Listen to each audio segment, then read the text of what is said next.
Hello दोस्तों, मैं हूं अंबुज। स्वागत है आप सभी का डिफेंस एंड डिप्लोमेट्स पे। तो दोस्तों, कल से एक न्यूज़ तेजी से फैल रहा है। उस पर तरह तरह के लोग अपनी राय दे रहे हैं। न्यूज़ ये है कि नाटो के जो जनरल सेक्रेटरी हैं, जनरल मार्क रूट, उन्होंने धमकी दिया है कि वो भारत, चाइना, ब्राज़ील समेत जो रूस के प्रमुख सहयोगी देश हैं उन पर सैंक्शन लगा देंगे। उन पर सैंक्शन इसलिए लगा देंगे कि वो रूस की मदद कर रहे हैं। दरअसल दोस्तों, ये जो पूरी धमकी है नाटो की, वो इसलिए है कि भारत को, चाइना को, ब्राज़ील को रोका जाए कि वो रूस के साथ व्यापार न करे, रूस से तेल गैस ना खरीदे, जिससे रूस की इकोनॉमिक लॉस होगी और वो युद्ध करने में सक्षम नहीं रहेगा।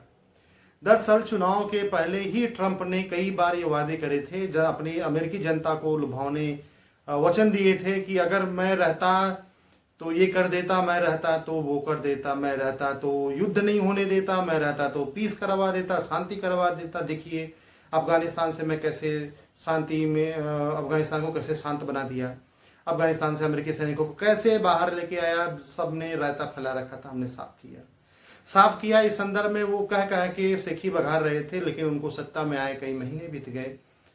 अभी तक रूस उन किसी भी प्रपोजल को स्वीकार नहीं कर रहा है। वो बातचीत, युद्ध विराम के लिए बातचीत करने को तैयार नहीं है। रूस का एक सीधा सा शर्त है कि यूक्रेन ये लिख के दे कि वो नाटो में नहीं जाएगा, पहला। दूसरा ये कि जिस क्षेत्र पे रूस ने कब्जा कर लिया है वो रूस का ही रहेगा। ये दो ही चीज रूस का, दो ही शर्त है। जबकि इसके उल्टा अगर हम यूक्रेन की तरफ जाएं तो वहां के जो जेलेंस्की हैं वो 10 सूत्री 14 सूत्री कार्यक्रम लिख के हर सभा में पहुंचते हैं, उसी को दोहराते हैं कि हमें ये चाहिए। अभी दोस्तों परिस्थितियां बदल गई हैं। चचा ट्रंप को चाहिए नोबेल पुरस्कार। नोबेल पुरस्कार के लिए वो कुछ भी कर सकते हैं, झूठ भी बोल सकते हैं। जैसे भारत के केस में उन्होंने झूठ बोला ना कि हमने टाक करवाई, हमने सीज फायर करवाई, असलियत कुछ और निकली। बाद में उनको शर्मिंदगी महसूस हुई और कई बार कई मंचों पे उनको इस बात को झेलना भी पड़ा।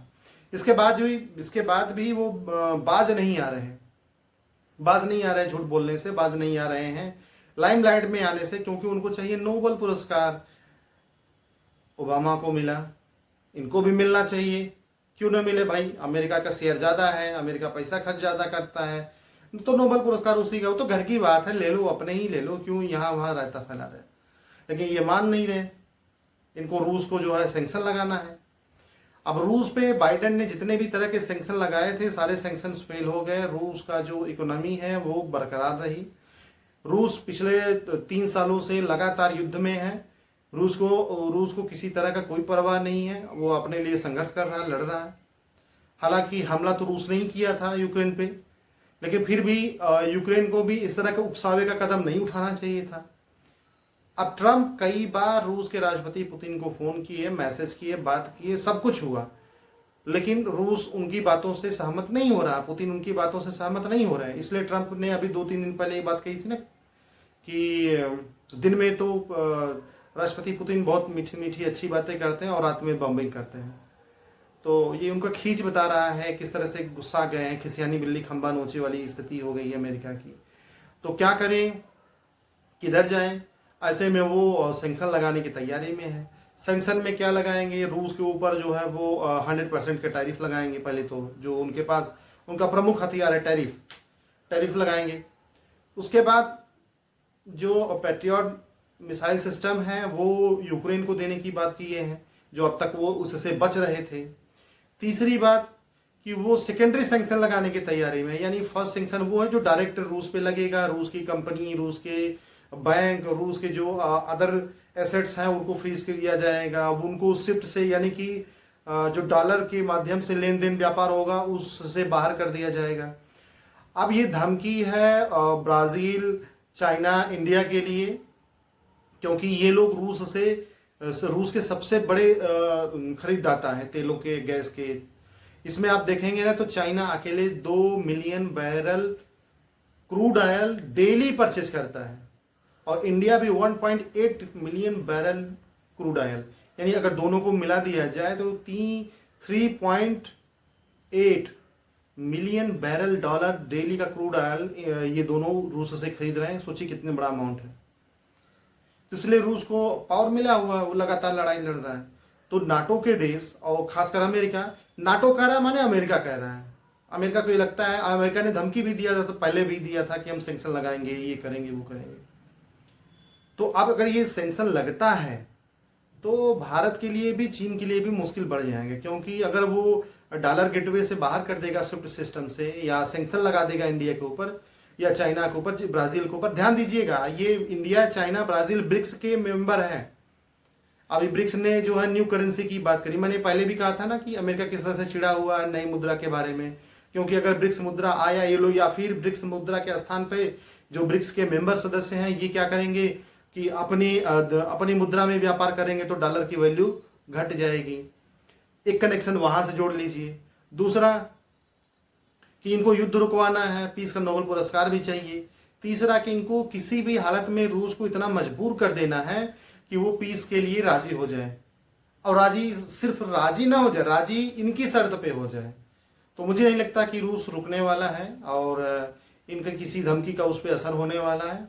लड़ाई अभी जारी रहेगी तब तक जब तक कि नाटो या अमेरिका या यूक्रेन, तीनों में से कोई भी, यूक्रेन माने कुछ नहीं, मेन खिलाड़ी तो अमेरिका है, ये जब तक लिख के नहीं देंगे कि यूक्रेन को नाटो में शामिल नहीं किया जाएगा। एक दूसरा कि यूक्रेन पे जिस जगह पे रूस ने कब्जा कर लिया वो उसका रहेगा, तब तक युद्ध बंद नहीं होगा।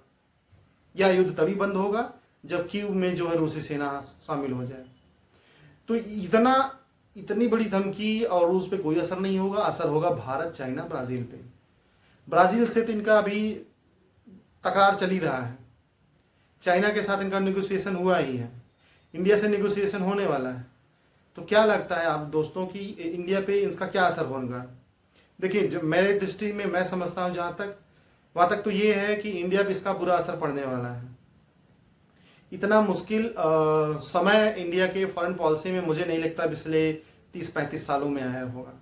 क्योंकि पहले क्या था कि हम स्वघोषित थे कि हम रूसी ग्रुप के हैं, पर 90 के बाद से हमने दोनों ग्रुप को मैनेज करने का प्रयास किया है। हालांकि जब हम स्वघोषित थे कि हम रूसी समूह के सदस्य हैं, तब भी भारत की विदेश नीति ने कभी रूस का एक तरफा पक्ष नहीं लिया, बल्कि मैनेज करने का प्रयास किया, सभी को साधने का प्रयास किया, तटस्थता की नीति अपनाई।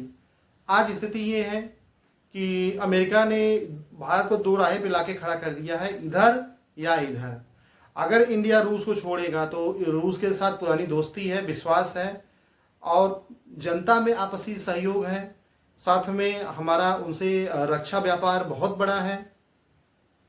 तो ये हम नहीं कर पाते, एफर्ट नहीं कर पाएंगे।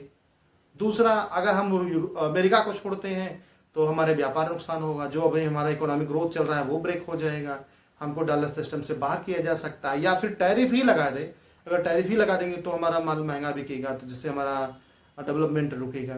तो दोनों ही रास्ते बड़े कठिन हैं। देखते हैं भारत सरकार क्या निर्णय लेती है। वैसे भी अभी 50 दिन का ट्रंप ने पुतिन को टाइम दिया है कि 50 दिन का आपको टाइम दिया जाता है।